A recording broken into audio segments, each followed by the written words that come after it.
Okay, the next section is the addition of poles and zeros.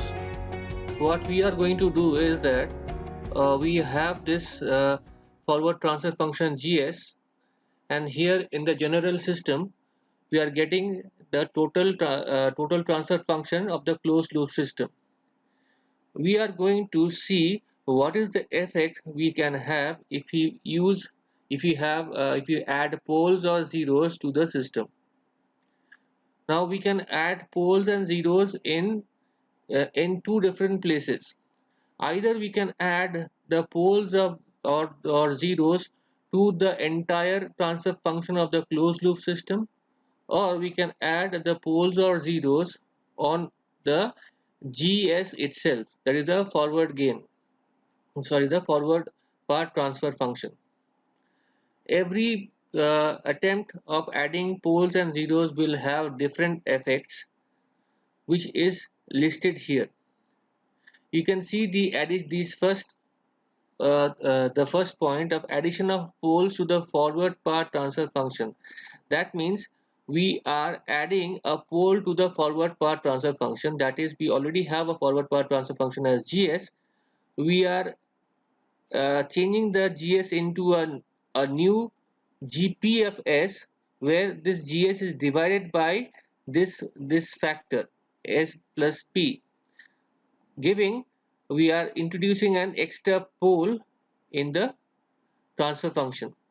Okay, now now we are going to form with this GP, we are going to form a new closed loop transfer function, and we are going to see the effect. The effect, it says that the addition of poles increases the order of the system, increases the overshoot, and reduces stability. So you can we were going to see that what it has it affects in the increase of overshoot and the reduction of stability. It increases the rise time of the step response, reduces the bandwidth, the push and bends the complex conjugate portion of the root loci of the second order system to the right hand side of the S plane. Okay, so it has the tendency of increasing the rise time and to reduce the bandwidth. So these are the effects of the poles on the forward path of the transfer function.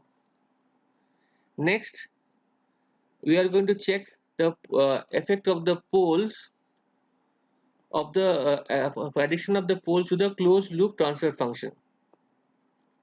The addition of the poles to the closed loop transfer function, what we do, we know the transfer function from here. What we are doing is that we are multiplying with 1 by SP, that is, we are adding a pole to the closed loop transfer function.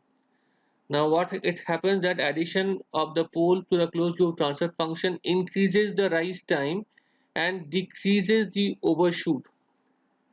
Thus, as far as overshoot is concerned, the adding a pole to the closed loop transfer function has the opposite effect to that of adding a pole to the forward path of the transfer function. Okay, now the next experiment is that adding a zero to the closed loop transfer function. So we already have a closed loop transfer function. We are multiplying with S plus Z. That means we are adding a zero to the closed loop transfer function. What happens then is adding a zero to the closed loop transfer function decreases the rise time and increases the maximum overshoot of the step response. And the last effect we are going to observe is addition of zero to the forward path of the transfer function. That is, we are adding a zero to GS. We are forming a new GS, that is, we are calling a GZ, that is a G with a Z being added. Okay, now we form a closed loop transfer function with the new GZ, that is the GS multiplied by S plus Z. What happens is that when the added zero is very far away from the imaginary axis, the overshoot is large and damping is very poor. The overshoot is reduced and damping improves when the zeros move to the right. Again, when zeros move closer to the origin, the overshoot increases but the damping improves. So we are going to see all the effects. I'm going to show the program in MATLAB, and I want all of you to copy the program and run it by yourself. Also, I will encourage all of you to change the different values and see the effect of adding poles at different position and what it how it affects. Okay, so we are going to the next part uh, in the MATLAB. In MATLAB, we are going to explore the addition of poles and zeros. I have made this program called RLC second order all. This program was I developed this one so that with this single program you can explore all the different possibilities. Remember, we talked about four different possibilities of addition of poles and zeros. We can add poles and zeros to the uh, open loop transfer function or the closed loop transfer function. Okay, so the initial two codes are similar, and here we are also using the different values, the values of R, L, and C, which we have used previously, and hence we'll get the values of omega n and zeta. And here, as we have told MATLAB that we are going to use S, which is a Laplace variable, not a general variable. Next, we are using this function. I'm using this function trfn underscore g. It is the open loop transfer function GS. In the PDF which I have discussed, GS, this is this open loop transfer function. The open loop transfer function is nothing but that the transfer function obtained from omega n squared divided by s square plus zeta omega n into s. I have mentioned here, this is the open loop transfer function GS. Okay. Similarly, I have made one more variable, the trfn underscore g underscore z. It is the transfer function that is obtained by adding a zero to the open loop transfer function. So what it is? It is that transfer function multiplied by a zero. Okay, so it's the open loop transfer function with zero. Next, I have made one more variable, transfer function underscore g underscore p. This is the transfer function obtained with a open loop transfer function with the addition of poles. So here you can see I have divided by s plus 0.005. So I am introducing a pole to the open loop transfer function. Now again, one more, there are other two, that is the transfer function of a closed loop TLFN underscore CL. It is the general transfer function with GS. Okay, I have made one more as transfer function closed loop transfer function with Z, that is the closed loop transfer function with introduction of 0. That means I have added or multiplied s plus 0.5 0.500 on the on the closed loop transfer function. Another variable I have defined, it is another transfer function that is obtained by the previous closed loop transfer function, but I have added a added a pole, that is I have divided this uh, general closed loop transfer function with 1 by s plus 5. So 5 becomes the closed loop transfer function. So these are the different variables which I have defined, so that we can see the effect of these different closed loop zeros and open loop zeros and poles in a single program. Okay, the next part of the program is that I have made the transfer function with open loop zeros, transfer function with open loop poles, Okay, I've made transfer function with open loop zeros and open loop poles, and here is the generalized transfer function. Okay, then we can see the step response of the different transfer function. Okay, so we'll start our experiment. Okay, now we'll start with the experiment. What we'll do is first we want to check the only the step response of the closed loop transfer function, the normal closed loop transfer function. Okay, we want to check the step response of the normal closed loop transfer function. For the timing, I am removing this command. So this command will not work. I have made it this command as a comment. So this will not work. So I'll start run the program. So you can see it is just like the previous case. It is the step response with the closed loop transfer function. Okay. Now what happens is that when I introduce a zero to the closed loop transfer function, so we are going to uh, check the step response of the uh, of this transfer function with a zero being added.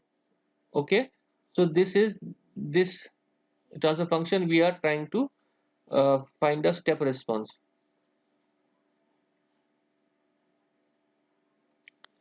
So you can see when I've added a zero to the transfer function, there is a high peak overshoot.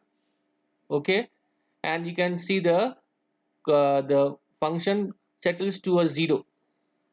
Okay, not only that, the value is also dependent on the position of the zero. Okay, now we're going to see the the effect of using a pole in the closed loop transfer function. So we are going to simulate this. Okay, so we'll write P here. So we are going to simulate the effect of addition of pole to the closed loop transfer function. So we can run it. So you can see when you are adding a pole to the closed loop transfer function, the overshoot decreases, but the rise time also is increased. Okay, so if you want to compare the previous case of uh, the closed loop transfer function and the effect of closed loop transfer function with addition of pole, we are going to use this command. So we are going to use the step function for closed loop transfer function and closed loop transfer function with the pole. Okay, so we are going to run this together.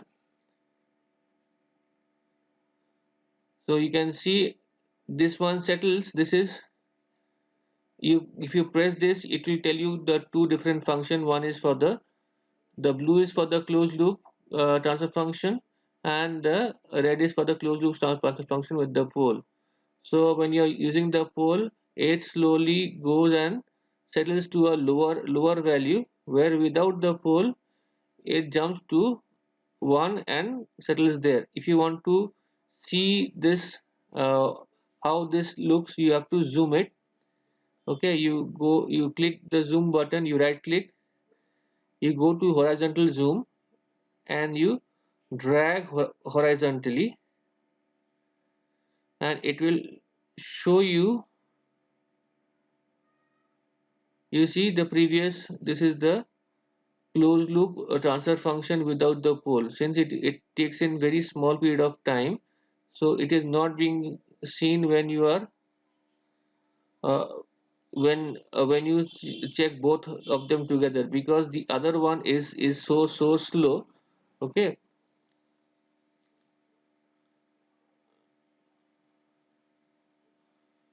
the other one becomes so slow that the closed loop, the general closed loop is not seen.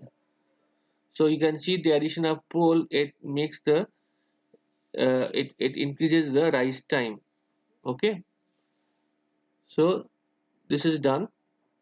We are going to see the effect of using the transfer function where we have introduced a zero. We have introduced a zero to the open zero to the open loop transfer function, or in the on the G. So we're going to check what happens when if we add a zero to the open loop transfer function. So the open loop transfer function with a zero is taken from this this variable. This is the transfer function obtained from the open loop transfer function with a zero being added. Okay, so we are going to simulate this.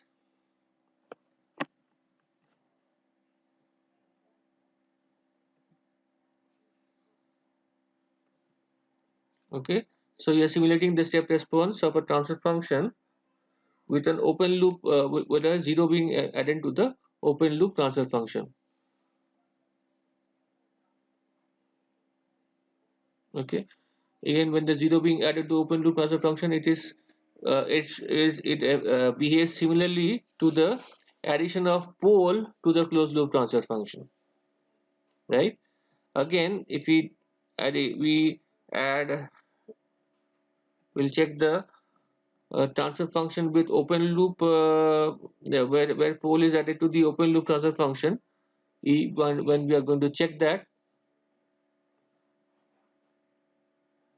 Okay, now here we are having a problem, is that we see that the step response slowly goes and becomes very high to infinity. Okay, this is so if we add a pole to the open loop transfer function, the position of the pole is very important, and it might cause instability. Okay, so what is the pole we have been adding here? The pole was this 0.005. Now let us add a pole zero point 0.5. Let's see what happens. It is still oscillatory. Okay, now if you want to, we are going to move the pole away from the y-axis. So we add 5 here.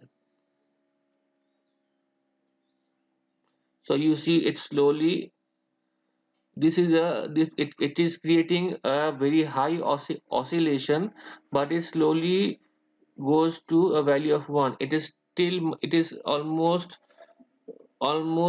it is marginally almost stable. Okay, so the more we push the pole away from the y-axis, so you have written s plus 500. That means the pole is actually lying on minus 500 on the x-axis. Okay, you see what happens now. It is now settled. The more the pole is away from the y-axis, okay, the more stable it is. So we go to 50 and see. See, with the 50, it is slowly becomes oscillatory, which is with an increase of amplitude, but it's generally going straight to 1. What I am doing is nothing but changing the position of the poles from this point. We are changing the value of 50. I can do whatever value you want. If you want to have 25, you type in 25. You want to see what will happen if I put a pole at let's say uh, uh, uh, at x at a value of minus 25. Okay, you want to see what will happen if I want to have a pole not on the x-axis. Okay, I want to have a I want to have a pole on any other point on the x-axis, like say 200.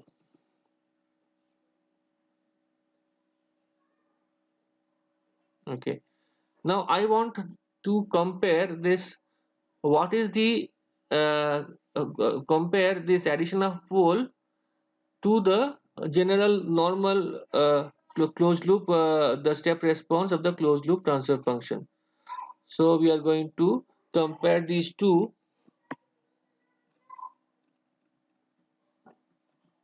with the closed loop transfer function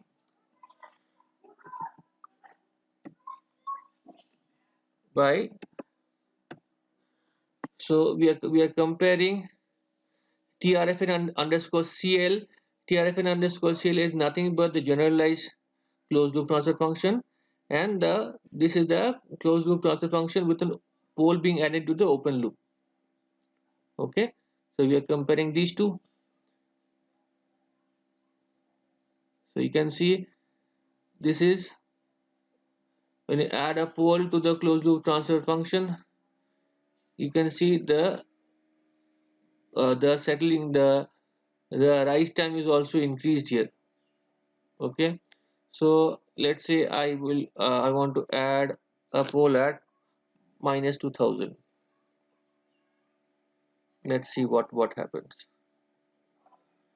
It is taking a much longer time, but if I want to have a pole very close to the y-axis, you can see the rise time has shortened, but again the oscillation will increase.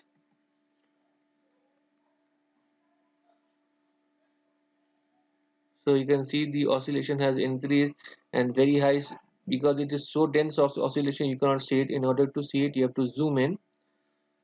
Okay,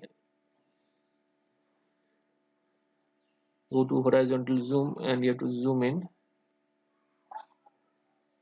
See, it is oscillating very fast. So let's say I use a value of 20. I'm just giving a random value, and you can check the effects of different position of different different poles in the transfer function, pole being added to the transfer function. Okay, so